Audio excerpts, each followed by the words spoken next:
पिता बिहार के पटना के अंदर एक छोटी सी घड़ी की दुकान में घड़ी बनाया करते थे और उसके बाद बेटे ने मुंबई का रुख किया और बांद्रा से पॉलिटिकल कैरियर की शुरुआत की और उसके बाद फिर न जाने कहां कहां और कहां कहां रिश्ते बनने शुरू हो गए। दाऊद इब्राहिम से लेकर के बॉलीवुड के सलमान खान और शाहरुख खान समेत कई दिग्गजों के साथ नाम जुड़ने लगे उस शख्स का नाम था बाबा सिद्दीकी, जिनकी गोली मारकर हत्या कर दी गई। चलिए आज आपको उनकी कहानी सुनाते हैं, कुछ ऐसी कहानी जो शायद आपने नहीं सुनी होगी। तो चलिए शुरू करते हैं। दरअसल दोस्तों, महाराष्ट्र सरकार में मंत्री रहे एनसीपी यानी कि अजीत गुट के नेता बाबा सिद्दीकी की मुंबई में शनिवार की रात 9:15 पर गोली मारकर हत्या कर दी गई। उनका पूरा नाम बाबा ज़ियाउद्दीन सिद्दीकी था। अपनी इफ्तार पार्टियों के लिए मशहूर बाबा सिद्दीकी के पॉलिटिकल करियर में सुनील दत्त का अहम रोल था दोस्तों। पॉलिटिक्स के साथ उनका इंडस्ट्री में भी दबदबा था। अंडरवर्ल्ड डॉन दाऊद इब्राहिम से धमकी भी मिली थी। आपको आज बताते हैं बिहार में जन्मे बाबा सिद्दीकी का बांद्रा से विधायक और फिर मंत्री बनने तक का सफर। बाबा सिद्दीकी का जन्म बिहार के पटना में अब्दुल रहीम सिद्दीकी और रजिया सिद्दीकी के घर में हुआ था। पिता घड़ी बनाने का काम करते थे और बाबा भी उनकी मदद किया करते थे, यानी कि बाबा सिद्दीकी। इसके बाद वे मुंबई आ गए, रोजी रोटी की तलाश में कह सकते हैं। उन्होंने 12वीं की पढ़ाई मुंबई के सेंट एनएस हाई स्कूल से की और ग्रेजुएशन MMK कॉलेज मुंबई से किया। बाबा की पत्नी का नाम शहजीम सिद्दीकी था। उनके 2 बच्चे हैं, बेटी आर्शिया सिद्दीकी डॉक्टर है जबकि बेटे जीशान सिद्दीकी कांग्रेस से विधायक हैं।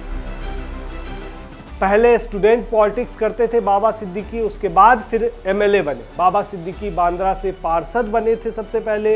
इसी सीट से कांग्रेस के टिकट पर 3 बार विधायक भी रहे। बाबा सिद्दीकी ने स्टूडेंट पॉलिटिक्स से करियर की शुरुआत की थी। 1977 से 1980 तक वे कांग्रेस की स्टूडेंट विंग NSUI के मेंबर रहे। 1982 में वे बांद्रा यूथ कांग्रेस के जनरल सेक्रेटरी बनाए गए। 1988 में मुंबई युवा कांग्रेस के अध्यक्ष बने। 1993 में वे BMC के कारपोरेटर यानी कि पार्षद चुने गए थे।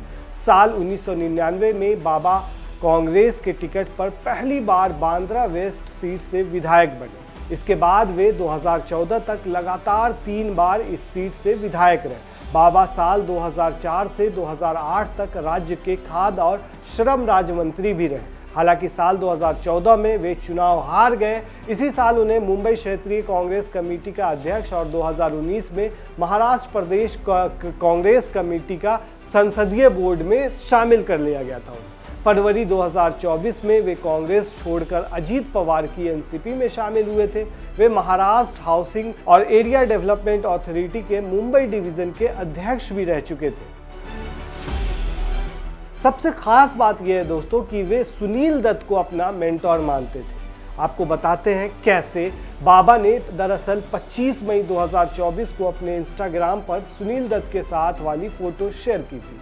इसी दिन सुनील दत्त की डेथ एनिवर्सरी होती है। राजनीति के शुरुआती दौर में बाबा सिद्दीकी की मुलाकात गुजरे ज़माने के मशहूर एक्टर सुनील दत्त से हुई। सुनील दत्त कांग्रेस में सक्रिय थे और बाबा उन्हें अपना मेंटोर मानते थे। बांद्रा सीट से 3 बार विधायक रहे बाबा सिद्दीकी का बॉलीवुड में अच्छा खासा कद था, क्योंकि बांद्रा इलाके में ही ज़्यादातर फिल्मी हस्तियां रहती थी। सुनील दत्त ने बाबा की मुलाकात बेटे संजय दत्त से कराई थी। संजय और बाबा सिद्दीकी गहरे दोस्त बन गए। संजय ने ही बाबा की मुलाकात फिर सलमान और दूसरे कई फिल्मी सितारों से कराई थी। बाबा सिद्दीकी की दोस्तों एक कहानी बहुत ज़्यादा दिलचस्प है और बहुत ज़्यादा वायरल भी हुआ था। वो जुड़ा हुआ है दाऊद इब्राहिम से। दरअसल दोस्तों, बाबा सिद्दीकी को बॉलीवुड और अंडरवर्ल्ड के बीच ब्रिज भी कहा जाता रहा है। उनके दाऊद इब्राहिम की डी कंपनी से भी जुड़े होने के आरोप लगाए जाते रहे।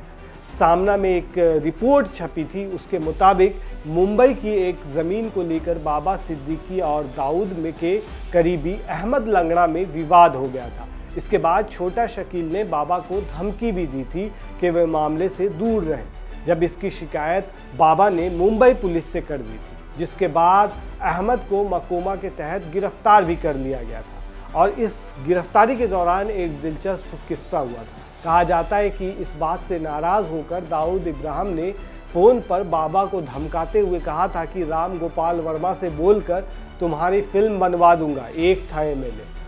तो ये काफ़ी ज़्यादा उस टाइम में सुर्खियों में आया था ये वाला मामला। दरअसल इफ्तार पार्टियों में ख़ास करके देखा होगा बॉलीवुड में जो इफ्तार पार्टी होती थी वो काफ़ी नामी गिरामी होती थी, मतलब बहुत नाम होता था। जहाँ बड़ी फिल्मी सितारे आते थे, बाबा का रुतबा और उनकी इफ्तार पार्टी में दिखता था। रमज़ान में उनकी इफ्तार पार्टी के दौरान सलमान खान, शाहरुख खान, संजय दत्त, शिल्पा शेट्टी, तमन्ना भाटिया जैसे तमाम फिल्मी सितारे शिरकत करते रहे। ऐसी ही एक पार्टी के दौरान साल 2013 में सलमान और शाहरुख की 5 साल पुरानी लड़ाई ख़त्म कराई थी बाबा सिद्दीक ने। दरअसल सलमान खान के परिवार के साथ भी बाबा सिद्दीकी के करीबी रिश्ते थे। हिट एंड रन केस में वे खुद सलमान की मदद के लिए कोर्ट पहुंचे थे। सलमान, शाहरुख और संजय दत्त अक्सर उनकी इफ्तार पार्टियों में पहुंचते रहे। एनसीपी अजीत पवार गुट के नेता और महाराष्ट्र सरकार के पूर्व मंत्री बाबा सिद्दीकी हर साल अपनी इफ्तार पार्टी की वजह से चर्चा में रहते थे। इससे फिल्म और टेलीविज़न से जुड़े ज़्यादातर सितारे इस पार्टी में अपनी हाजिरी लगाते हैं। 2013 की इस इफ्तार पार्टी में सलमान शाहरुख को गले लगाकर दोनों की 5 साल पुरानी दुश्मनी ख़त्म कराई थी उन्होंने, जिसकी वजह से और ज़्यादा वो मशहूर हो गए थे। वहीं अब जो सबसे बड़ा मामला उठा है कि इस पूरे मामले को लेकर के लॉरेंस बिश्नोई गैंग ने अपनी जिम्मेदारी ली है कि उसने ये हत्या करवाई है, और वो भी इस वजह से क्योंकि वो सलमान खान से काफ़ी ज़्यादा करीबी थे। इस वजह से ऐसा बताया जा रहा है दोस्तों। और आप क्या कहते हैं दोस्तों इस पूरे मामले पर, हमें कमेंट में ज़रूर बताएं। शुक्रिया।